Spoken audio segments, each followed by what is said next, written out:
तो जैसे कॉन्फ्लिक्ट चल ही रहा है, तो एक बिजनेस को सबसे ज़्यादा किसके ऊपर फोकस करना चाहिए? मीन्स कैश फ्लो, कस्टमर्स और टीम? देखो आज सबसे बड़ा जो इम्पैक्ट हम देख रहे हैं, एक जो आपको आइडिया होगा कि भाई हमारे वहाँ पे एलपीजी या फिर ऑयल, क्रूड ऑयल है या कच्चा तेल है, इन सब चीज़ों के ऊपर इम्पैक्ट पड़ रहा है। तो अगर ये युद्ध और लंबा चलता है तो कहीं न कहीं हमारी डिपेंडेंसी है ईरान के ऊपर। एंड बिजनेस को अपनी सप्लाई चेन को फोकस मीन्स प्रूव करने के लिए क्या करना चाहिए? हर प्रॉब्लम के पीछे एक अपॉर्चुनिटी छिपी होती है, हर चैलेंज के पीछे एक बहुत बड़ा Yes. ऑप्शन खड़ा होता है। तो अगर आप ना सिर्फ प्रॉब्लम को देखोगे तो आपके हाथ से वो अपॉर्चुनिटी अब निकल जाएगी। आज एक्चुअल में भारत के लोगों को मैनिपुलेट किया जा रहा है वाया सोशल मीडिया। एंड जैसे कि सर क्राइसिस में बहुत सारे लीडर्स होते हैं, ओनर्स होते हैं, वो पैनिक हो जाते हैं, तो पैनिक सिचुएशन में अपनी टीम को ही बहुत कुछ बोल देते हैं या फिर टीम के साथ बिहेव उनका चेंज हो जाता है, तो ऐसी सारी सिचुएशन में टीम को कैसे हैंडल करना चाहिए? जब है ना पूरी दुनिया सोना खोदने के लिए जाए ना, तब आप फावड़ा बनाओ। देखो मेरा एक चीज मानना है कि आप है ना बचा के करोड़पति नहीं बन सकते हो। आप बचा के करोड़पति नहीं बन सकते, आपको कमाना पड़ेगा। फ्यूचर में कौन सा बिजनेस मॉड्यूल ज्यादा रिजिलियंट रहेगा सभी देखो बिजनेसेस के लिए?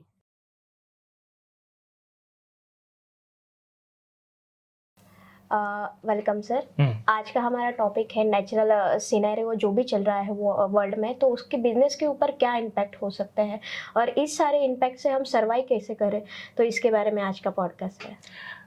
ग्रेट, बढ़िया। और एक्चुअल में इसके बारे में डिस्कशन करना भी बहुत ज़रूरी है, क्योंकि कहीं ना कहीं जो भी आज पूरे ग्लोबल लेवल पे हो रहा है उसका इम्पैक्ट भारत में और भारत के बिजनेसमैन को पड़ता ही है। तो डेफिनेटली आज इसके बारे में अच्छा डिस्कशन करेंगे। पूछिए, स्टार्ट कीजिए। ओके, सो आज के जो जियोपॉलिटिकल टेंशन है, जैसे ईरान इजराइल का जो चल रहा है वॉर, सो उसका ग्लोबल जो बिजनेसेस है उस पर क्या इम्पैक्ट हो सकता है? देखो आज सबसे बड़ा जो इम्पैक्ट हम देख रहे हैं, एक जो आपको आइडिया होगा कि भाई हमारे वहाँ पे एलपीजी या फिर ऑयल, क्रूड ऑयल है या कच्चा तेल है, इन सब चीज़ों के ऊपर इम्पैक्ट पड़ रहा है। तो अगर ये युद्ध और लंबा चलता है तो कहीं ना कहीं हमारी डिपेंडेंसी है ईरान के ऊपर, क्योंकि ईरान एक ऐसी कंट्री है जहाँ से हम बहुत सारी चीज़ें इंपोर्ट करते हैं, बहुत सारी चीज़ें हम वहाँ से लेते हैं। तो डेफिनेटली अगर उनके देश के ऊपर अगर युद्ध का कहीं ना कहीं खतरा मंडराएगा या फिर उनके देश में अगर ये चीज़ें होंगी तो ऑब्वियसली कहीं ना कहीं पूरे वर्ल्ड को इसका इम्पैक्ट पड़ने वाला है। और इंडिया में खासकर पड़ने वाला है, क्योंकि इंडिया जो है वो ईरान से बहुत सारी चीज़ें इंपोर्ट करता है, तो उसके हिसाब से यहाँ का जो बिजनेस है बहुत सारा डिपेंडेंट है पूरा इंडिया ईरान के ऊपर। तो अगर मानो कि वहाँ पर कोई प्रॉब्लम होती है तो ऑब्वियसली यहाँ पर बहुत सारी प्रॉब्लम्स होंगी और यहाँ के बिजनेसमैन को बहुत सारी तकलीफ होगी। जैसे अभी हालांकि ये अफवाह थी, 2 दिन या 3 दिन पहले की बात है कि सोशल मीडिया के ऊपर एक बातें होने लगी, भाई पेट्रोल और डीजल जो है वो ख़त्म हो गया। तो लोगों ने लगभग लंबी लाइन लगा के पेट्रोल भरवाना शुरू कर दिया, ये सोच के कि पेट्रोल मिलेगा कि नहीं मिलेगा। बहुत सारी जगह पर ऐसी अफवाह उड़ी कि आने वाले समय में फिर से लॉकडाउन लगने वाला है, बिकॉज हम एलपीजी को शॉर्टेज हो रही है और हमारा क्रूड ऑयल या फिर जो पेट्रोल डीजल वगैरह है ये चीज़ें ख़त्म हो रही है। तो माइट भी ऐसी सिचुएशंस आ सकती है। हालांकि ये अफवाह थी, लेकिन अगर ये युद्ध ईरान और इजराइल का अगर जो युद्ध है ये लंबा चलता है तो ऑब्वियसली जो अफवाह थी वो पॉसिबल है कि वो रियल में हो सकती है। ओके, सो सर आपको क्या लगता है कि इन सारे सिनेरियो में कौन सा सेक्टर ज़्यादा हिट हो सकता है? देखो इन सभी सिनेरियो के अंदर मुझे एज अ बिजनेस प्रोस्पेक्टिव अगर मैं बात करूँ तो मुझे एक सेक्टर बहुत ज़्यादा फ्यूचर के अंदर जो है ना वो उसका ब्राइट लगता है, वो है, एक है ईवी का, ठीक है, और दूसरा है सोलर का।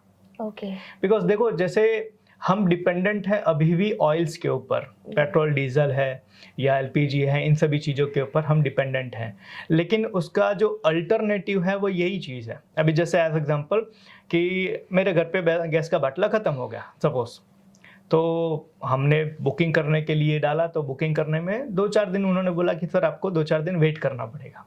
इट्स ओके, हमने क्या किया, एक इंडक्शन मंगा लिया और मैंने ये चीज़ देखा कि वो इंडक्शन ने एलपीजी से बहुत अच्छा रिजल्ट मुझे दिया। दैट मीन कि इलेक्ट्रिसिटी आज हमारे देश में बहुत अच्छी मात्रा में अवेलेबल है, तो अगर आप उसका यूज़ कर रहे हो तो शायद आप एलपीजी की जगह आप उसको यूज़ करोगे तो आपके लिए बेनिफिट है, पहली चीज़। दूसरी चीज़ कि आज ईवी है, जैसे आप पेट्रोल या डीजल के बारे में बात कर रहे हो कि पेट्रोल डीजल की हमें बहुत ज़रूरत पड़ती है हमारे देश में, क्योंकि हमारे यहाँ पे व्हीकल बहुत ज़्यादा हैं। तो अगर ईवी सेक्टर बूम होता है तो ऑब्वियसली कहीं ना कहीं हमारी पेट्रोल या डीजल के ऊपर जो डिपेंडेंसी है वो ख़त्म होगी।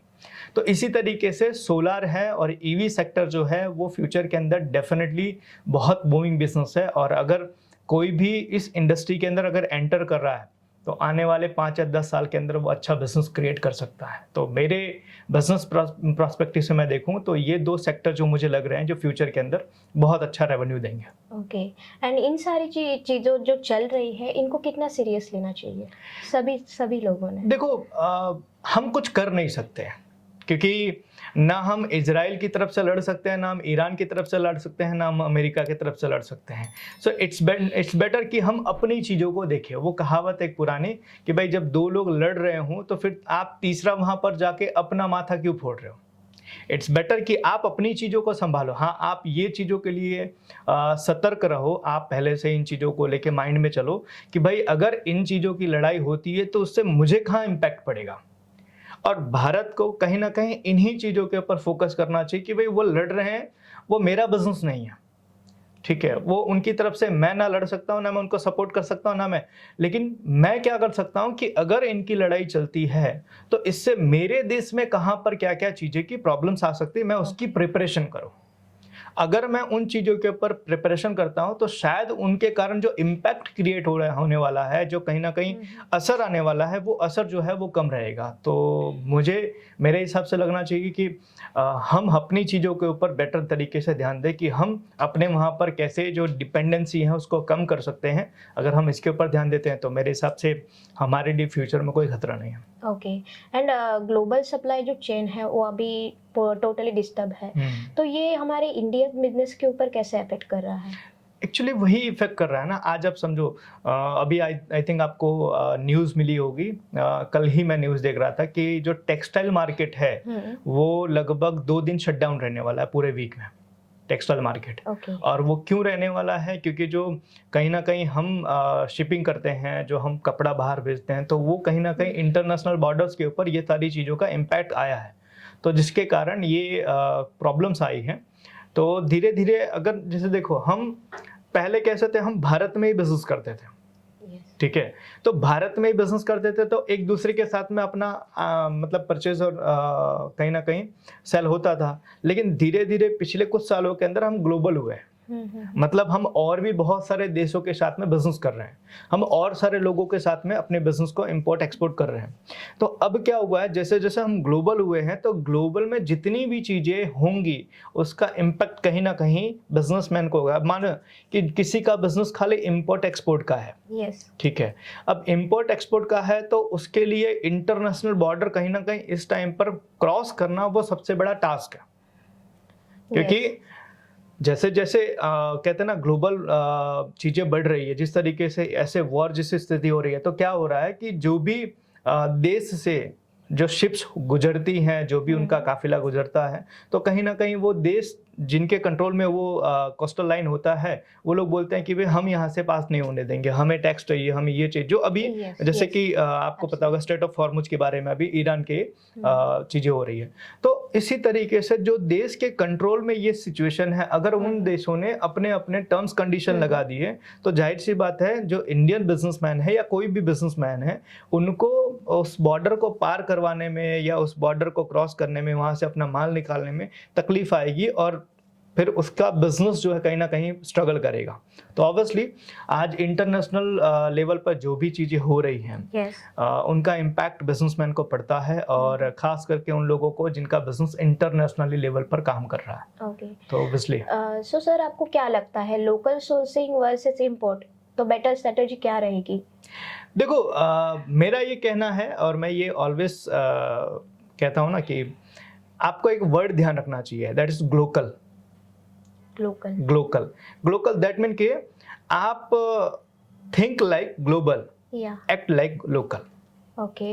मतलब आप है ना पूरी दुनिया से प्रोडक्ट मंगवाओ, लेकिन वो प्रोडक्ट क्या मैं मेरे देश में बना सकता हूँ उसकी कोशिश करो। ओके।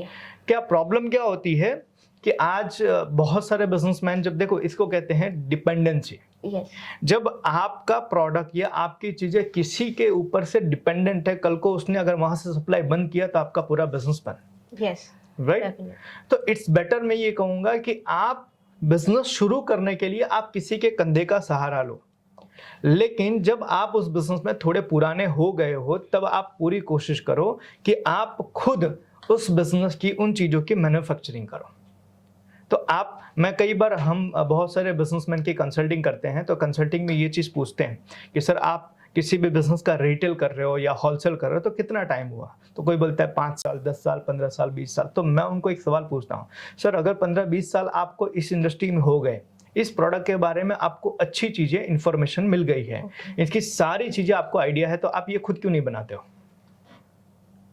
आप ये सारी चीज़ें खुद क्यों नहीं बनाते हो? और ये चीजें ना बनाने के कारण आपको कितना नुकसान हो रहा है उसका आपको अंदाजा भी नहीं है। आप समझो, किसी चीज को आप है ना बहुत अच्छे से समझ चुके हो, लेकिन अभी भी आपकी डिपेंडेंसी किसी और पे है। या तो ये चीजें नहीं होनी चाहिए। तो इसीलिए मैं कहता हूं कि आपको ग्लोबल वर्ड याद रखना चाहिए कि आप कभी भी किसी भी देश से कोई भी प्रोडक्ट आप शुरुआत कर रहे हो बिजनेस की, तो आप वहां से शुरू करो। आप वहां से शुरू करके धीरे धीरे अपने बिजनेस को बढ़ाओ, लेकिन उसके बाद आप कोशिश करो कि वो प्रोडक्ट मैं इन हाउस मैन्युफैक्चरिंग करवा सकता हूं या कर सकता हूं कि नहीं। तो इससे क्या होगा कि आपका बिजनेस जो होगा वो आपके कंट्रोल में होगा और आप किसी के ऊपर डिपेंडेंट नहीं रहेगा। कई बार क्या होता है कि बिजनेसमैन जो होते हैं ना, वो इस मौके का फायदा उठाते हैं। जब उनको पता है कि आपकी डिपेंडेंसी मेरे ऊपर है, तो मैं मेरे हिसाब से टर्म कंडीशन लगाऊंगा, मैं मेरे हिसाब से प्राइस लगाऊंगा, मैं मेरे हिसाब से आपको सप्लाई करूंगा और आपको मेरी हर टर्म कंडीशन माननी पड़ेगी। तो ऐसी सिचुएशन के अंदर आपको खास ध्यान रखना चाहिए कि आप प्रोडक्ट शुरुआत कहीं से भी करो, लेकिन आप बाद में कोशिश करो कि वो चीज़ें अगर आप अपने वहाँ पर बनवा सकते हो या बना सकते हो तो फ्यूचर आपके लिए बेटर रहेगा और ब्राइट रहेगा। ओके। एंड बिजनेस को अपनी सप्लाई चेन को फोकस मींस प्रूव करने के लिए क्या करना चाहिए? बिजनेस को अपनी सप्लाई चेन को प्रूफ करने के लिए, मतलब उनको स्ट्रॉन्ग करने के लिए, देखो सिंपल सी चीज़ है। आज किसी भी बिजनेस के अंदर जो ये सप्लाई चेन जो होता है ना, उसके ऊपर आपके बिजनेस का ग्रोथ बहुत डिपेंड करता है। यस। तो सबसे पहली चीज तो आपको जो करनी चाहिए वो ये करनी चाहिए कि आप अपने बिजनेस के सप्लाई चेन को स्ट्रॉन्ग करो, उनके साथ रिलेशन बिल्ड करके। ओके। कई बार मैंने लोगों को देखा हुआ है कि उन्होंने एक बार बिजनेस शुरू कर दिया और बिजनेस शुरू करने के बाद में वो अपने उन डीलर या डिस्ट्रीब्यूटर को मिलते ही नहीं है, वो उनके साथ में बातचीत ही नहीं करते, ओके। वो उनके साथ में कोई रिलेशन ही नहीं डेवलप करते। Yes yes. तो होता क्या है कि जब तक आपकी प्रोडक्ट जैसा उनको कोई ऑप्शन नहीं मिल रहा है तब तक वो आपके साथ में जुड़े हैं। जिस दिन उनको आपसे बेटर ऑप्शन कोई मिल गया तो वो आपको तुरंत छोड़ के चले जाएंगे। यस। फिर कई बार लोग मुझसे बोलते हैं कि सर हमारा बिजनेस बहुत अच्छा चल रहा था, सडनली हमारे डीलर ने डीलरशिप छोड़ दी, सडनली हमारे डिस्ट्रीब्यूटर ने हमारा डिस्ट्रीब्यूटरशिप कैंसिल कर दिया, हमारे जो रिटेलर थे उन लोगों ने हमारा माल रखना बंद कर दिया और हमारा बिजनेस कोलैप्स हो गया। यस। तो सिंपल सी चीज है, जब आपकी चीजें अच्छी चल रही थी तो आपने रिलेशन क्यों नहीं डेवलप किया? जब आपकी चीजें बेटर चल रही थी तब उस टाइम पर आपने उन चीजों को और स्ट्रांग क्यों नहीं किया? आपने खुद क्यों मौका दिया कि आपका कस्टमर किसी और का ऑप्शन खड़ा करे, कहीं और ऑप्शन ढूंढने के लिए जाए? मेरे एक क्लाइंट थे और उन क्लाइंट के साथ में मैं काम कर रहा था, तो उनका तकरीबन बिजनेस 35-36 साल से चल रहा था, बहुत अच्छा बिजनेस था उनका, 400-500 करोड़ का बिजनेस था। तो ऐसे ही बातचीत हुई तो मैंने उनसे पूछा, सर आपकी डीलरशिप मीट या फिर ऐसा कुछ आप करते हो? बोले नहीं नहीं विशाल भाई, हमारा प्रोडक्ट, हमारा माल इतना बढ़िया है ना कि हमारे डीलर 25-25 साल से काम कर रहे हैं और मैं उनको मिला भी नहीं आज तक, मैंने आज तक उनकी शक्ल नहीं देखी, उन लोगों ने भी मेरी आज तक शक्ल नहीं देखी, फिर भी हमारा 25 साल से धंधा हो रहा है। मैं बोला सर राम भरोसे हो रहा है, जिस दिन आपसे बेटर ऑप्शन उसको मिल गया वो आपको तुरंत छोड़ देगा और आप अभी भी वो मौका उसको दे रहे हो। तो जो गलतियां आपने 25 साल में कर दी ना, ठीक है, आपकी चीजें नहीं बिगड़ी, आपकी चीज एज इट इज थी, लेकिन आप ओवर कॉन्फिडेंट मत हो जाओ कि मतलब मेरा कस्टमर जो है वो मुझे छोड़कर कभी नहीं जाएगा। यस। तो इस ओवर कॉन्फिडेंस में मत रहो। सो इट्स बेटर कि आप अभी भी आपके जो भी ये पुराने पुराने आपके कस्टमर्स हैं, जो डीलर्स हैं, डिस्ट्रीब्यूटर हैं, उनको मिलो, उनके साथ रिलेशन डेवलप करो, उनके साथ में अच्छी बॉन्डिंग बनाओ, उनकी कोई प्रॉब्लम आ रही है तो उनको सॉल्व करो, उनका रिव्यू लो, उनका कंप्लेंट सॉल्व करो, उनका फीडबैक लो, उनके सजेशंस लो, ताकि वो आपके साथ में कनेक्टेड रहे। अभी ऐसी सिचुएशन है कि आपसे बढ़िया प्रोडक्ट अभी तक उनको मिली नहीं, इसीलिए आप बचे हुए हैं। सर, इससे एक क्वेश्चन माइंड में क्लिक हो रहा है कि अभी तो जैसे कॉन्फ्लिक्ट चल ही रहा है, तो एक बिजनेस को सबसे ज्यादा किसके ऊपर फोकस करना चाहिए? मींस कैश फ्लो, कस्टमर्स और टीम? देखो, बिजनेस के अंदर सारी चीजें इंपॉर्टेंट होती है, लेकिन आपको समझने की जरूरत है कि कौन सी सिचुएशन में आपकी कौन सी चीज वीक है। जैसे एज एग्जांपल समझो, हमारी बॉडी का, अगर मैं आपको पूछूं कि हमारी बॉडी का सबसे इंपॉर्टेंट पार्ट कौन सा है, तो देखने जाए तो सब चीज इंपॉर्टेंट ही है। Yes. तो इसी तरीके से बिजनेस में हर चीज इंपॉर्टेंट होती है, लेकिन आपको ये ध्यान रखना है कौन सी सिचुएशन के अंदर मुझे कौन सी चीजें वीक दिख रही है, उसके ऊपर काम करना है। जब आपको लगे कि आपके प्रोडक्ट के अंदर कंप्लेन आ रही है, आपके प्रोडक्ट को इंप्रूव करो। ओके। जब आपको लग रहा है कि आपकी टीम में कहीं पर प्रॉब्लम आ रही है, टीम को इंप्रूव करो। ओके। जब आपको लग रहा है कि आपको सर्विस में कहीं कंप्लेन आ रही है, सर्विस को इंप्रूव करो। जब आपको लग रहा है आपके डिस्ट्रीब्यूटरशिप में या फिर आपके सिस्टम में आपकी किसी भी चीज में प्रॉब्लम आ रही है, तो आप उसको इंप्रूव करो। तो आपको आपके बिजनेस को ओवरऑल हमेशा ध्यान रखना है, और जहां पर वीक पॉइंट आपको लगे उनको आपको इंप्रूव करना है। बाकी बिजनेस के अंदर हर चीज बहुत इंपॉर्टेंट है। आज समझो, आज हमारे शरीर का एक भी हिस्सा अगर वीक हो जाए तो हम विकलांग कहलाएंगे या दिव्यांग कहलाएंगे, राइट? कोई भी एक हिस्सा, और भले एक उंगली ही क्यों ना हो। समझना, आज कितने सारे ऐसे लोग हैं जो मेरे जान पहचान में हैं कि जो लोग आर्मी में जाना चाहते थे। Yes. ठीक है, लेकिन आर्मी में जाने के लिए कहीं उनका हाथ थोड़ा सा बैंड हो गया, कहीं पर उंगली थोड़ी सी बैंड हो गई, कहीं पर उनका आई थोड़ा प्रॉब्लम हो गया, जिसके कारण वो रिजेक्ट हो गया। बाकी सब चीज परफेक्ट है, लेकिन छोटी सी एक चीज ने उनको रिजेक्ट कर दिया। अब उनके हिसाब से अगर आप पूछोगे तो बॉडी का कौन सा पार्ट इंपॉर्टेंट है, तो वो सब बोलेंगे कि हर पार्ट इंपॉर्टेंट है, क्योंकि एक छोटी सी चीज आपको रेस में से बाहर निकाल सकती है। तो बिजनेस में भी सेम है। बिजनेस के अंदर आपको हर चीज कंटिन्यूसली आपके दिमाग में रखना है, ध्यान में रखना है, और जहां पर जो चीजें वीक लगे उसके ऊपर आपको काम करके उसको इम्प्रूव करना है। एंड सर, क्राइसिस में डिसीजन मेकिंग अप्रोच कैसा होना चाहिए? माइंडसेट सब मतलब सारी चीजें चल रही है तो हमें पता नहीं चलता कि क्या डिसीजन ले, तो इसमें अप्रोच क्या रखना चाहिए? देखो, जनरली क्या होता है कि क्राइसिस में लोग है ना डर जाते हैं। हाँ। ठीक है, आपको सबसे पहली चीज डरना नहीं है, आपको पहले एनालिसिस करना है सिचुएशन का। जैसे एज एग्जांपल समझो, एक कहावत सुनी आपने, एक बच्चा होता है गांव के अंदर, गांव में सबके साथ खेत में जाता है, तो उसको मजाक सूझता है, और मजाक सूझने के टाइम पर वो चिल्लाता है जोर से और भागता है, शेर है शेर है शेर है। ठीक है, तो सब लोग उसके साथ भागना शुरू कर देते हैं, बिना ये समझे सोचे कि एक्चुअल में शेर आया कि नहीं आया। तो कई बार ऐसी सिचुएशन बिजनेसमैन के लिए भी होती है। Yes. कि मतलब कहीं से भी कोई चीज किसी ने बोल दी, कहीं से भी कुछ चीज अफवाह उड़ी, तो कहीं ना कहीं वो फटाफट डिसीजन लेना शुरू कर देते, ये करना ये नहीं करना ऐसे। अरे एक बार सिचुएशन ऑब्जर्व तो कर लो कि एक्चुअल सिचुएशन क्या है। Yes, yes, समझना, कहते हैं हर विपत्ति के पीछे एक अपॉर्चुनिटी छुपी होती है, हर प्रॉब्लम के पीछे एक अपॉर्चुनिटी छिपी होती है, हर चैलेंज के पीछे एक बहुत बड़ा ऑप्शन खड़ा होता है। तो अगर आप ना सिर्फ प्रॉब्लम को देखोगे तो आपके हाथ से वो अपॉर्चुनिटी अब निकल जाएगी। तो आपको सबसे पहले एनालिसिस करना है कि मेरा जो बिजनेस या मेरी जो सिचुएशन है, उस सिचुएशन के अंदर मेरे लिए क्या अपॉर्चुनिटी निकल के आने की संभावना है। तो पहले उस सिचुएशन को आप एनालाइज करो, उस सिचुएशन को पहले समझ जाओ, और उसके बाद में फिर आप डिसीजन लो कि उस सिचुएशन के हिसाब से आपको क्या करना। जैसे अभी आपको बताऊं कि अभी अफवाह उड़ी कि भाई पेट्रोल की कमी हो गई, पेट्रोल की कमी। हाँ। तो लोगों ने 2-2 किलोमीटर तक लाइन लगा ली, बिना ये सोचे समझे कि एक्चुअल में ये चीज सही है या गलत है। गवर्नमेंट ऑफिसर्स को आके माइक लेके या सोशल मीडिया के माध्यम से ये बतानी पड़ी कि भाई ऐसी कोई प्रॉब्लम नहीं है। मैं खुद पेट्रोल पंप पर गया था, मैंने पेट्रोल फिलअप करवाई, तो मैंने पूछा वहां पे जो स्टाफ है उसको, मैंने बोला कि क्या एक्चुअल में पेट्रोल का शॉर्टेज है? बोला नहीं नहीं, हमारे पास तो बहुत स्टॉक पड़ा हुआ है।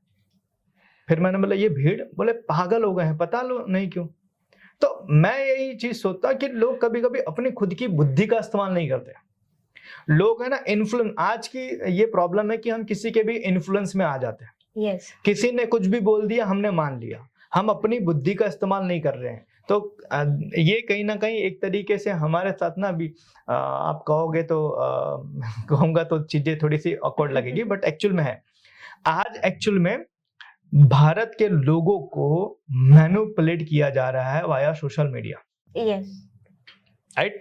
लोगों का दिमाग हैक किया जा रहा है। लोगों का दिमाग है ना, उसका जो पावर है ना वो कम किया जा रहा है। पहले के टाइम पर क्या होता था, युद्ध लड़ा जाता था तलवार, मतलब कहते हैं ना बल के दम पे, ताकत के दम पे तलवार लड़ा जाता था युद्ध। फिर आया हथियार आए, तलवार आए, भाला आए, बर्छा आए, ये सारी। उसके बाद में और अपग्रेड हुआ तो उस टाइम पर आया कि भाई तोप है, बंदूक है, गोली है, बम है। उसके बाद आया कि आप है ना थोड़ा सा ये न्यूक्लियर वॉर वगैरह आया, फिर उसके बाद साइबर वॉर आया, ये सारी चीजें। अभी ये सोशल मीडिया वॉर है। ओके। कि अब के टाइम पर क्या है कि लोगों को सोशल मीडिया के माध्यम से इतना ज्यादा डिपेंडेंट बना दो कि अगर सोशल मीडिया पे किसी ने ये चीज बोल दी तो उसको एक्सेप्ट मानो। ओके। तो आज लोग कहीं ना कहीं उस तरीके से हो गए, मतलब कोई भी चीज सोशल मीडिया के माध्यम से बताई जा रही है तो लोग तुरंत एक्सेप्ट कर रहे हैं बिना ये सोचे समझे कि ये सही है या गलत है। लोग अपने दिमाग का इस्तेमाल बहुत कम कर रहे हैं। तो वी आर इनटू वॉर। तो ऐसी सिचुएशन के अंदर हमें अपने दिमाग को थोड़ा सा कंट्रोल रखना पड़ेगा, क्योंकि देखो आए दिन जैसे जैसे कहते हैं ना ग्लोबल वार्मिंग बढ़ रही है, जैसे जैसे पूरी दुनिया सिमट रही है, पूरी दुनिया जैसे है वो अभी कहते हैं ना सबके लिए ओपन हो रही है, वैसे वैसे किसी ना किसी देश में, किसी ना किसी कंट्री में, ना किसी जगह पर कुछ ना कुछ ऐसी छिड़ेगी बात जो शायद बाकी लोगों को डिस्टर्ब कर सकती है। सो ऐसी सिचुएशन में आप तुरंत डिसीजन लेने की बजाय आप सिचुएशन ऑब्जर्व करो और उसके हिसाब से आप अपने लिए सही और गलत का चुनाव करो। ब्लाइंडली नहीं कि किसी ने बोल दिया तो मैं ऐसा ही करूंगा, किसी ने ऐसा कर दिया तो मैं भी ऐसा ही करूंगा, ऐसा नहीं। यूज योर ब्रेन, आप अपना ब्रेन यूज करो कोई भी डिसीजन लेने से पहले। क्राइसिस आएंगे, लेकिन उस क्राइसिस को आप कैसे ले रहे हो वो डिपेंड करेगा कि उससे आपका फ्यूचर बनेगा कि बिगड़ेगा। एंड सर, जैसे कि आपने कहा कि ये सारी चीजें हमारे लिए एक अपॉर्चुनिटी, आप मानते हो कि जो क्राइसिस आ रहे हैं वो अपॉर्चुनिटी है बिजनेस के लिए? ऑब्वियसली, मैंने बताया ना, आज समझो ये अपॉर्चुनिटी, मतलब आज मानो ये क्राइसिस है तो क्राइसिस से हमें ये पता चला ना कि हम कौन कौन सी चीजों के लिए डिपेंडेंट है। यस। तो हम क्या कर सकते हैं, वो सारी चीजों का हम ऑप्शन क्रिएट कर सकते हैं कि नेक्स्ट टाइम ऐसी कोई भी सिचुएशन आए तो हम किसी चीज के ऊपर डिपेंडेंट ना रहे, वो चीजें हम खुद इन हाउस बना रहे। जैसे कि एज एग्जांपल कोविड आया, ठीक है, कोविड के टाइम पर हर देश परेशान था, ठीक है, लेकिन कुछ देशों ने उसके लिए वैक्सीन बनाना शुरू किया और हुआ ये कि भारत भी उसमें से एक ऐसा देश बन के निकला जिसने बहुत जल्दी वैक्सीन बनाई, जो कि इंडिया के लोगों को भी वैक्सीन मिला और एज वेल एज साथ में उसने और भी देशों को वैक्सीन दिया। तो ये अपॉर्चुनिटी थी। मतलब कि हमारे देश में जो लोग थे उनकी सुरक्षा तो हुई, साथ में बिजनेस भी हुआ, राइट। इसी तरीके से अभी ये जो सिचुएशन चल रही है, जो ग्लोबल वॉर के तरीके से सिचुएशन आ रही है, तो इसमें भी ये अपॉर्चुनिटी है। मानो कि एलपीजी के ऊपर हम डिपेंडेंट था अभी ईरान पे, ईरान या ऐसे और भी जो देश हैं जिससे डिपेंडेंट है, या फिर हम क्रूड ऑयल के लिए हम डिपेंडेंट है, तो हम प्लान कर सकते हैं ना कि अगर फ्यूचर में अगर ऐसी फिर से सिचुएशन आए तो हम उसका ऑप्शन क्या करेंगे। Yes, okay. हाँ, जैसे मैंने बताया कि बहुत सारे लोगों को इंडक्शन के बारे में पता तो था, हाँ, लेकिन यूज नहीं किया था। क्यों? क्योंकि उनको एलपीजी मिल रही थी, उनको गैस मिल रहा था। अब जब गैस की सिचुएशन आई है तो लोगों ने इंडक्शन यूज करना शुरू किया, तो ये भी एक ऑप्शन बना। मतलब कहते हैं ना, इस प्रॉब्लम के अंदर लोगों ने ये अपॉर्चुनिटी देखी। अब जैसे ये पेट्रोल की बात आ रही है, भाई पेट्रोल के ऊपर हम डिपेंडेंट है, डीजल के ऊपर हम डिपेंडेंट है, तो उसका ऑप्शन ईवी है कि भाई आज इलेक्ट्रिक व्हीकल के अंदर लोग जाएंगे तो पेट्रोल और डीजल के ऊपर से डिपेंडेंसी हमारी खत्म हो जाएगी। तो इट इज अपॉर्चुनिटी। तो ऑब्वियसली ऐसे बड़ी बड़ी क्राइसिस होते हैं, वहां पर अपॉर्चुनिटीज होती है, बस आपको देखने वाला नजरिया चाहिए। ओके। एंड सर, ऐसे ग्लोबल टेंशन की सिचुएशन में कौन सा सेक्टर ज्यादा ग्रो कर सकता है? देखो, जैसे मैंने बताया कि ग्लोबल सिचुएशन के हिसाब से वो सेक्टर ग्रो करेगा या उस सेक्टर में पोटेंशियल है जिसमें डिपेंडेंसी अभी भी है। एज एग्जाम्पल, मानो हमारा भारत देश है, हमारा भारत देश अगर ग्रो होना चाहता है तो सबसे पहले भारत को ये सोचना पड़ेगा कि अभी भी हम कौन कौन सी चीजों के लिए कौन कौन से देश पर डिपेंडेंट हैं। जैसे कि हम एलपीजी है, पेट्रोलियम है, या क्रूड ऑयल है, या और भी ऐसी कोई चीजें हैं, हम अभी डिपेंडेंट अगर किसी और देश के ऊपर हैं, अगर उन चीजों का प्रोडक्शन या उन चीजों का मैन्युफैक्चरिंग हमारे भारत देश में शुरू होता है तो कहीं ना कहीं वो आने वाले समय के अंदर बहुत बड़ी हमारे लिए अपॉर्चुनिटी है। जैसे आप समझो ना, आज अमेरिका इतना बड़ा देश कैसे बना, इतना पावरफुल देश कैसे बना? उसने लोगों को नीड पकड़ी कि भाई लोगों को ये चाहिए और मैं वो बना सकता हूं। जैसे एज एग्जांपल, आज हर कहते हैं ना, अमेरिका एक सबसे बड़ा जो देश बना, पावरफुल देश बना, उसमें सबसे बड़ा उसका जो प्रोडक्शन है ना वो है हथियारों की। अमेरिका बहुत हथियार बनाता है और पूरी दुनिया को बेचता है, और वही हथियार उसको पावरफुल बनाता है। तो उसको पता है कि पूरी दुनिया जो है अपने अपने देश की सुरक्षा के लिए हथियार खरीदेगी। तो मैं हथियार बनाऊं। तो एक बहुत अच्छा किसी ने कहा था कि बोले जब है ना पूरी दुनिया सोना खोदने के लिए जाए ना, तब आप फावड़ा बनाओ। समझो ना इस चीज को, जब पूरी दुनिया सोना खोद के निकालने के लिए जाए तब आप फावड़ा बेचो। फावड़ा तो वही चीज है कि अभी भी हमारा देश जिन जिन चीजों के लिए दूसरे कंट्रीज पे डिपेंडेंट है, अगर हमारे भारत के बिजनेसमैन उन चीजों के अंदर जाते हैं तो वो सबसे बड़ी अपॉर्चुनिटी है। जैसे आने वाले समय में आप समझो कि सोशल मीडिया के ऊपर अभी भी हम डिपेंडेंट है टोटली। फेसबुक है, इंस्टाग्राम है, यूट्यूब है, गूगल है, इन सभी चीज़ों को। तो अगर भारत की कोई ऐसी कंपनी, भारत का कोई ऐसा बिजनेसमैन जो अगर इन सेक्टर्स में जाता है जहां पर फ्यूचर के अंदर जो डिपेंडेंसी है दूसरी कंट्रीज पे, अगर वो शिफ्ट होती है, जैसे अभी रिसेंटली थोड़े टाइम पहले आप लोगों ने एक न्यूज़ सुना होगा जोहो के बारे में, राइट? श्रीधर वेम्बू। तो उन्होंने जोहो एक ऐसी कंपनी बनाई कि जहां पर बहुत सारे लोगों ने जीमेल से अपना अकाउंट शिफ्ट करके जोहो पर अपने कन्वर्ट हुए, राइट? बहुत सारे लोगों ने जो व्हाट्सएप था, व्हाट्सएप की जगह अटाटाई को उन लोगों ने एक्सेप्ट किया। तो अगर इंडिया के बिजनेसमैन ऐसी चीजों के ऊपर जाते हैं कि जहां पर हम अभी भी जिसके ऊपर डिपेंडेंट हैं, वो डिपेंडेंसी खत्म करके हम इन हाउस उसका मैन्युफैक्चरिंग या प्रोडक्शन चालू करें, तो उसका बहुत बड़ा ऑप्शन है, और वो बहुत बड़ा अभी भी अपॉर्चुनिटी खाली है। क्या इंडियन कंपनीज अभी ग्लोबल मार्केट में एंट्री के लिए ये सही टाइम है? बिल्कुल सही टाइम है, क्योंकि अभी समझो मैंने बताया ना कि हर क्राइसिस में एक अपॉर्चुनिटी छुपी होती है। तो अगर मानो कि ईरान के ऊपर हम डिपेंडेंट हैं, एज एग्जाम्पल सपोज कि एलपीजी को लेके या फिर क्रूड ऑयल को लेके हम ईरान पे डिपेंडेंट है, तो ईरान में भी तो किसी और चीज पे डिपेंडेंट होगा। वो भी हर चीज खुद तो नहीं बनाता होगा, और भी बहुत सारी चीजें इंपोर्ट करता ही होगा। तो ये बेस्ट टाइम है, हम भी आएंगे फील्ड में। तो अगर ये चीजें, और ये देखो अभी जैसे कि आप बताओ कि हमारा जो देश है नेचुरल रिसोर्सेज के ऊपर बहुत बड़ा हमारा अभी भी पकड़ है, अभी भी पूरी दुनिया को मसाले हम ही सप्लाई करते हैं। yes. तो ये बेस्ट टाइम है, ऐसी चीजों को आप लेकर जाओ ग्लोबल लेवल पे, जहां पर इसकी प्रॉब्लम है या जहां पर इन सभी चीजों की अभी भी रिक्वायरमेंट है, तो आप ग्लोबल लेवल पर जा सकते हो अगर, तो आपके लिए पूरा मार्केट ओपन है। एंड आज के इस सिनेरियो में बिजनेस मॉडल में चेंजेस लाने की जरूरी है? ऑब्वियसली आज के सिनेरियो में बिजनेस मॉडल में चेंजेस लाने की जरूरत है। हम जो अभी भी कहता है छोटा छोटा जो गेम खेल रहे हैं ना, उस गेम में से बाहर निकल के बड़ा गेम खेलने की जरूरत है। It is very important. मैं बहुत सारे बिजनेसमैन को मिलता हूँ और बहुत सारे लोगों से जब बातचीत होती है ना, तब ये चीजें समझ में आती है कि यार हमारा बिजनेसमैन अभी भी वो कितनी छोटी सोच लेके अपने बिजनेस को कर रहा है।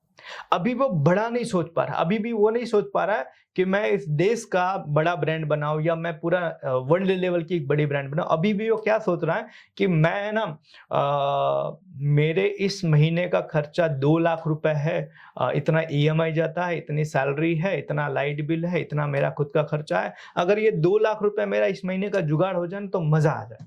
अभी भी हमारा छोटा बिजनेसमैन यहाँ पर अभी भी अटका हुआ है।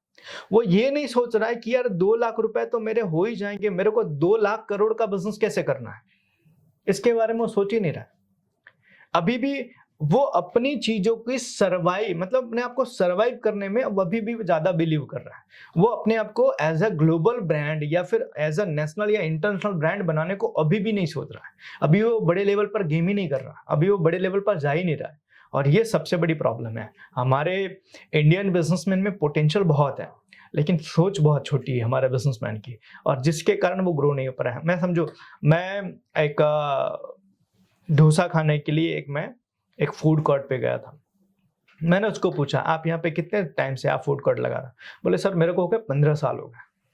मैंने बोला यार आप एक बात मुझे बताओ, आपका 15 साल का एक्सपीरियंस है, ठीक है, आप अच्छा बना रहे हो, आपकी प्रोडक्ट अच्छी है, आपका टेस्ट अच्छा है, सारी चीजें अच्छी, कस्टमर सर्विस, तो उसको कंपनी क्यों नहीं बनाते हो? बोले कैसे बनाए?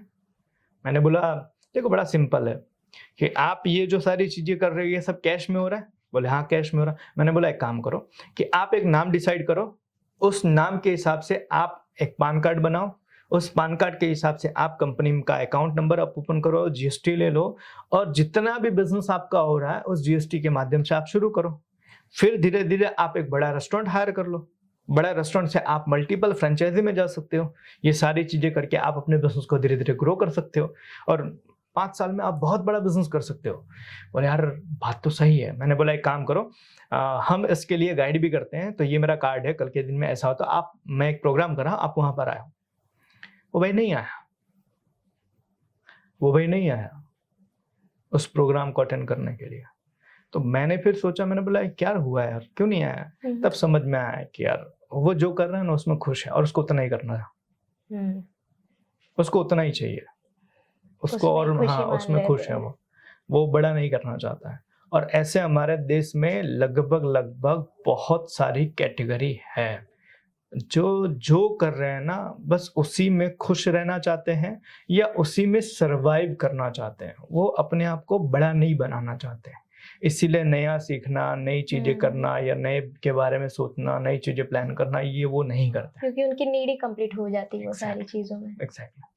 तो इसीलिए कहीं ना कहीं हमारा बिजनेसमैन अभी भी ना वो छोटी सोच के अंदर रह गया है, जिसके कारण अभी भी वो बड़ा नहीं कर पा रहा है। तो ये एक ऑप्शन है, अपॉर्चुनिटी है, अगर वो चाहे तो वो कर सकता है। Okay, and sir cost cutting versus growth investment, इसमें क्या बैलेंस होना चाहिए? देखो मेरा एक चीज मानना है कि आप है ना बचा के करोड़पति नहीं बन सकते हो। आप बचा के करोड़पति नहीं बन सकते, आपको कमाना पड़ेगा, आपको कमाना पड़ेगा। तो कॉस्ट कटिंग ना, हाँ अननेसेसरी अगर कहीं पर ऐसी एक्सपेंसेस हो रहे हैं बिजनेस के अंदर, तो उसको आपको बचाने की जरूरत है, उसको आपको कम करने की जरूरत है। बाकी आप कॉस्ट कटिंग के ऊपर फोकस ना करके आप अगर ग्रोथ के ऊपर फोकस करते हो कि इस साल का मेरा बिजनेस 2 करोड़ था, अगले साल मैं 5 करोड़ कैसे करूं, मैं 4 करोड़ कैसे करूं, उसके ऊपर फोकस करो, ना कि ये 2 करोड़ में से मैं और कैसे कैसे कम करके मैं बचत करूं।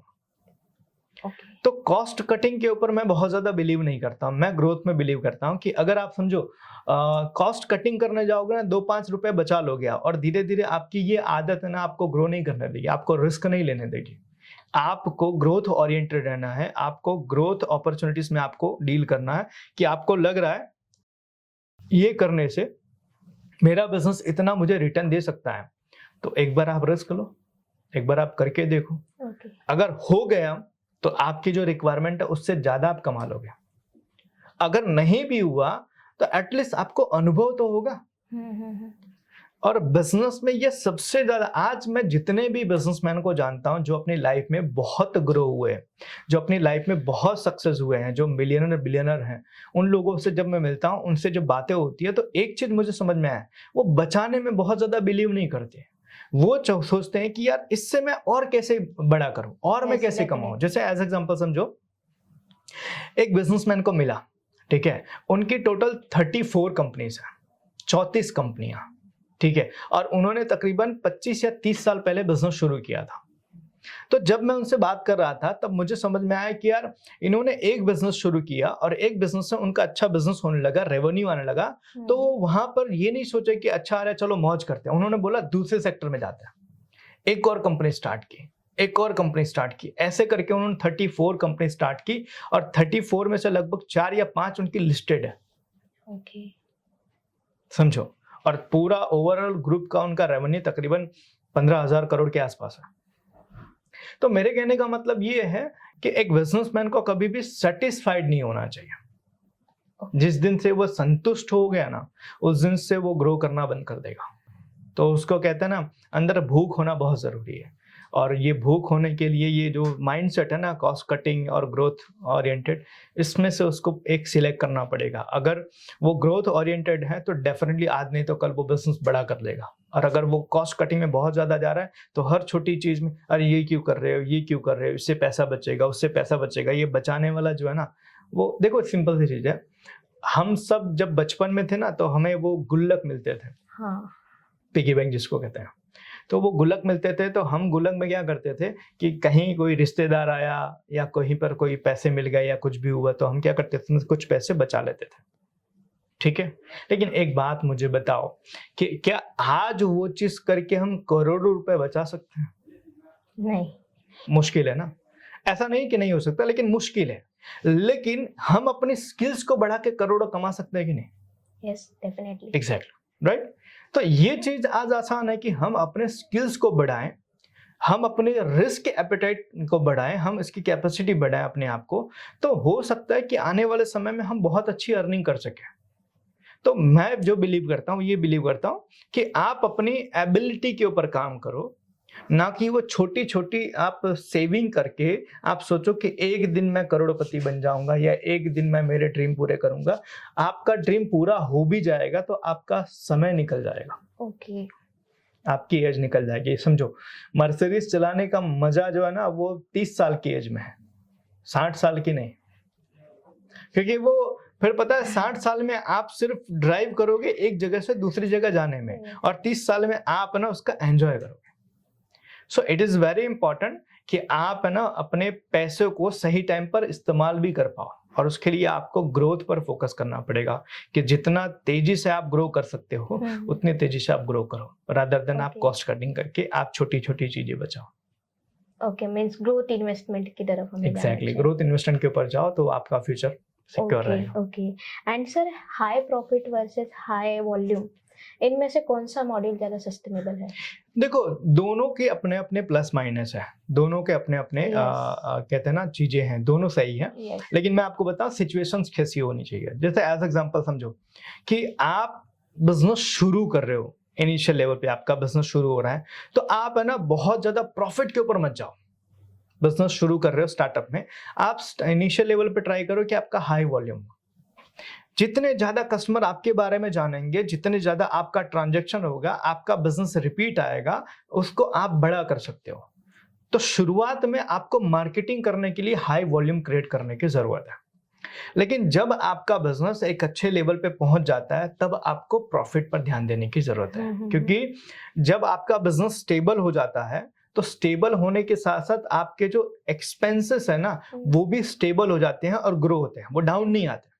उस टाइम पर आपको प्रॉफिट चाहिए। जैसे एज एग्जांपल मैंने कोई बिजनेस शुरू किया, मेरा स्टार्टअप लेवल है, तो स्टार्टअप में आज बहुत सारी कंपनियां हैं जो लॉस मेकिंग स्ट्रेटजी के ऊपर काम करती हैं। मतलब शुरुआत में उनका प्रॉफिट से लेना देना नहीं, वो प्रॉफिट के ऊपर फोकस नहीं करते, वो कोशिश करते हैं कि ज्यादा से ज्यादा लोग मेरे बारे में जाने, काइंड ऑफ मार्केटिंग, जिसके लिए वो बहुत सारा पैसा बर्न करते हैं, बहुत सारा पैसा वो इन्वेस्ट करते हैं इन चीजों के ऊपर, वो ट्रायल एरर करते हैं, मार्केट से फीडबैक लेते हैं। तो शुरुआत के टाइम पर उनका प्रॉफिट जो है ना वो मोटिव नहीं होता है, मोटिव होता है कि वो मैक्सिमम लोगों तक रीच करें। लेकिन जैसे ही वो कंपनी एक ब्रांड लेवल की डेवलप होती है, अच्छा मार्केट में एक प्रेजेंस बना लेती है, अपनी जगह बना लेती है, देन वो फोकस करते हैं कि अब इसको प्रॉफिटेबल बनाया जाए।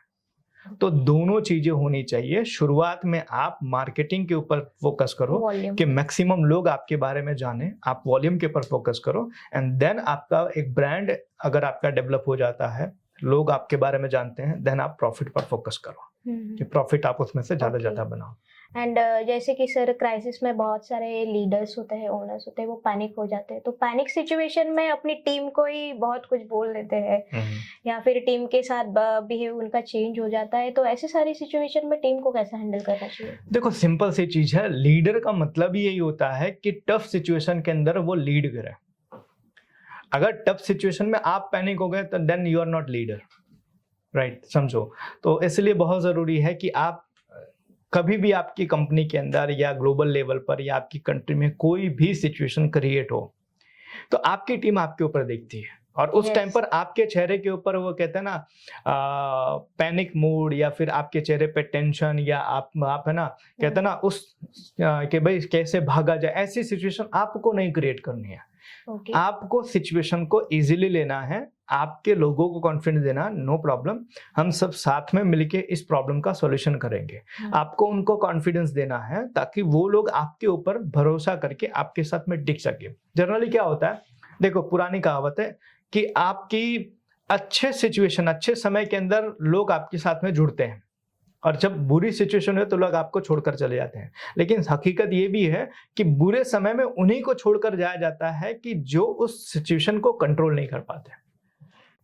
तो आपको कंट्रोल करना सीखना पड़ेगा कि भाई कोई भी सिचुएशन आए, बिजनेस में आए या कंट्री में आए या ग्लोबल लेवल पर आए, उस सिचुएशन में मैं अपने आप को संभालूं एज वेल एज मैं मेरी टीम को संभालूं और मैं मेरी टीम को कहते हैं ना एक मोटिवेशन दे सकूं, एक उनको क्लैरिटी दे सकूं कि भाई नो प्रॉब्लम, थोड़े टाइम की बात है, इसके बाद में ये सारी चीजें सॉल्व हो जाएंगी और उसके बाद हम बहुत अच्छे से फिर से बिजनेस करेंगे।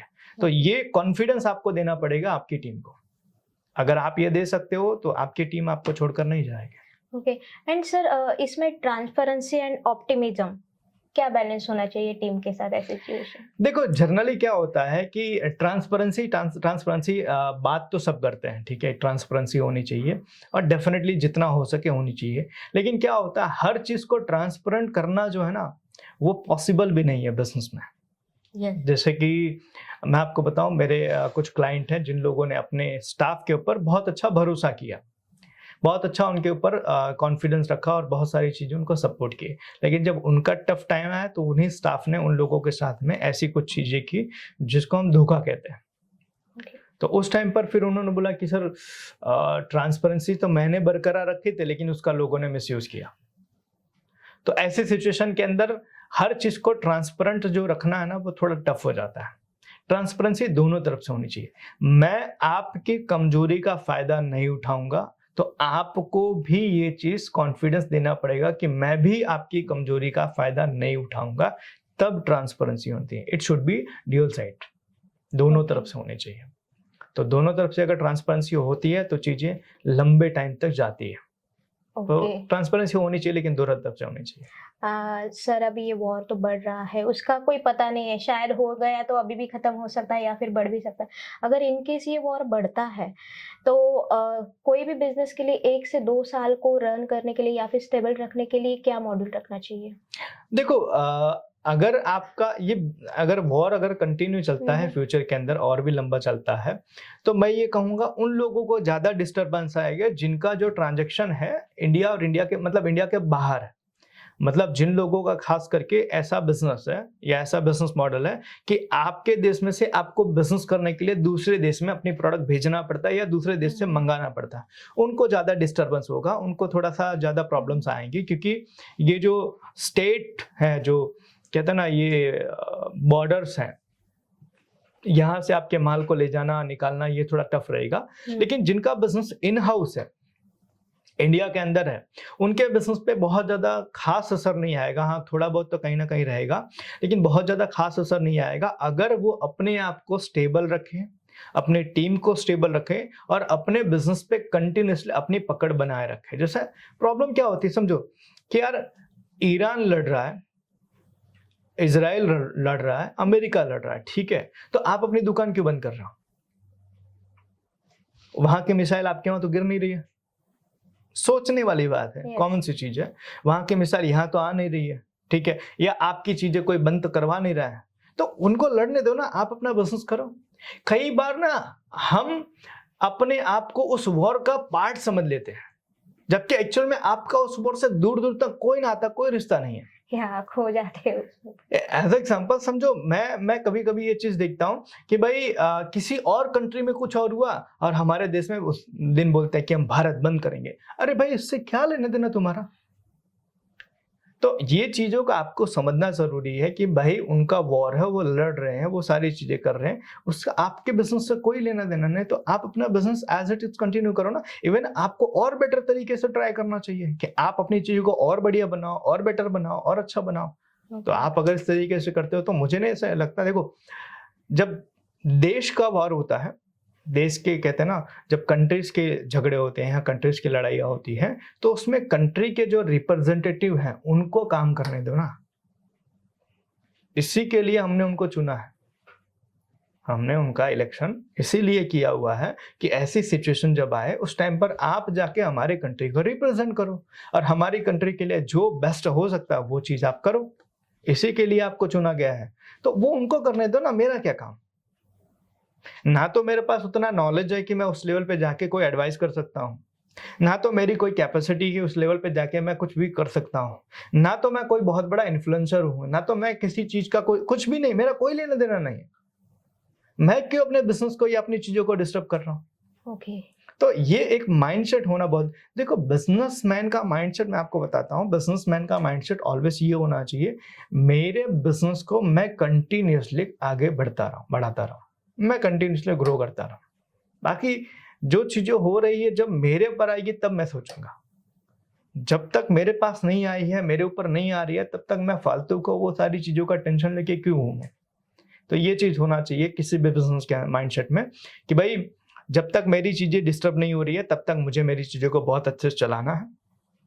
डिस्टर्ब हो रही है तो सबकी डिस्टर्ब होगी, तो उस टाइम पे मैं ही बंद करूंगा। जैसे एज एग्जांपल समझो, कोविड आया था, यस। ठीक है, तो कोविड की शुरुआत किसी और कंट्री से हुई, बट धीरे धीरे वो हमारी कंट्री के अंदर भी आई और स्प्रेड हो गई। तो उस टाइम पर सबके ऊपर ये इम्पैक्ट पड़ा था। तो सबके ऊपर पड़ा था, मेरे ऊपर पड़ा, आपके ऊपर पड़ा। तो आप रोओगे, मैं रोऊंगा, दोनों साथ में रोएंगे ना। ऐसा तो नहीं है कि मैं हंसूंगा आप रोओगे, सबके ऊपर। तो जब सबके ऊपर पड़ेगा तब आप भी अपना क्लोज कर देना। लेकिन जब तक ये चीज नहीं होती है कि सबके ऊपर उसका इम्पैक्ट पड़ा, तब तक आप अपने बिजनेस को क्यों डिस्टर्ब कर रहे हो? सो आपकी चीजें एज इट इज करो। और मैं तो ये कहूंगा खास करके जो बिजनेसमैन है ना, वो हिंदी न्यूज चैनल कम देखे। क्योंकि आज अभी हम लोग अभी आउट ऑफ इंडिया गए थे, कुछ एयरपोर्ट के ऊपर कुछ लोग मिले दुबई के, तो बातचीत हुई। तो हमने पूछा दुबई का कैसा माहौल है, क्या माहौल है? बोले देखो यार, थोड़ी बहुत चीजें थी बट अभी सब स्टेबल है, अभी सब धीरे धीरे एज इट इज हो रहे, रिलैक्स हो रही है। तो मैंने बोला यार ये तो बहुत बता रहे थे कि दुबई में ये हो गया वो हो गया। बोले यार इंडियन मीडिया जो है ना, वो कुछ नहीं होगा ना तो भी वो करवा देंगे। तो बेटर ये है कि आप इंडियन न्यूज मत देखो, तो आपकी चीजें बड़ी इजी हो जाएंगी। तो मैं ये कहूंगा कि इंडियन बिजनेसमैन जो है ना, इंडिया के जो मीडिया है ना, उनको थोड़ा कम करें, तो शायद उनका दिमाग जो है ना ऐसे उल्टे सीधे थॉट नहीं लाएगा। ओके। एंड सर, अभी सभी सेक्टर जो है ये इस पार्ट से थोड़ा अलग है, तो सभी सेक्टर्स की जो कंपनी है इनका रिस्क मैनेजमेंट फ्रेमवर्क बना होना चाहिए सभी का? ऑब्वियसली होना चाहिए। देखो एक्चुअली क्या होता है किसी भी बिजनेस के अंदर, तो कहते हैं ना हर सिचुएशन में कोई ना कोई रिस्क होता ही है, हर सिचुएशन के अंदर। तो ऐसी सिचुएशन के अंदर आपको अपना रिस्क मैनेजमेंट का एक प्लान लेकर चलना ही चाहिए कि अगर सपोज मेरे साथ ये होता है तो मैं क्या करूंगा, ये होता है, मतलब कहते हैं ना plan A, plan B, plan C आपके पास में होना चाहिए। एग्जैक्ट, फाइनेंशियली होना चाहिए आपका, आपके कहते हैं ना प्रोडक्शन वाइज भी होना चाहिए, आपका टीम को लेके होना चाहिए, आपके लीडरशिप को लेके होना। कई बार मैं लोगों को देखता हूँ ना कि लोग बोलते हैं कि सर मैं एक बिजनेसमैन के पास से माल लेता था, मैं किसी कंपनी के पास से मैं प्रोडक्ट परचेस करता था, सडनली वो कंपनी बंद हो गई और मेरा पूरा बिजनेस उसके ऊपर डिपेंडेंट था। मेरा एक सवाल था कि एक ही जगह से आप माल क्यों लेते थे, आपने और वेंडर क्यों क्रिएट नहीं किया? तो ये है ना, ये कहते हैं ना लोग खुद का रिस्क खुद क्रिएट करते हैं। मैं ऑलवेज कहता हूं कि आप कोई भी प्रोडक्ट मंगाओ तो आपके पास कम से कम 3 से 5 वेंडर होने चाहिए, मिनिमम 3 to 5। कि एक से आपको सही चीज नहीं मिल रही है देन चेंज इट, दूसरे से नहीं मिल रही है देन चेंज इट। आपको जैसी चीज चाहिए, जिस टर्म कंडीशन पे चाहिए, आप अपने लिए ऑप्शन क्रिएट करो ना। प्रॉब्लम क्या है कि लोग है ना इसके ऊपर मेहनत नहीं करते। लोगों को कोई एक वेंडर मिल गया तो लोग बोलते हैं बस मेरा इससे काम हो जाएगा। अरे जिस दिन उस बंदे ने अपना चाल चल दिया उस दिन आप कहाँ जाओगे? तो बिजनेस के अंदर आपको अपनी चीजें प्लान लेकर ही चलना पड़ेगा कि आपके पास ABC प्लान होना चाहिए कि अगर ऐसी सिचुएशन होती है तो मैं क्या करूंगा और वैसी सिचुएशन तो मैं क्या करूँगा। ऐसा ही सेम आप समझो ना कि कोविड के अंदर जो कंपनियां बंद हुई, बहुत सारी कंपनी का रिकॉर्ड आया कि बहुत सारी कंपनियां शट डाउन हो गई। Yes. तो शट डाउन क्यों? क्योंकि वो रिस्क पहले से प्लान नहीं कर पाती थी। उनका फाइनेंशियल चीजें बैकग्राउंड मतलब उनका फाइनेंशियल बैकअप था ही नहीं।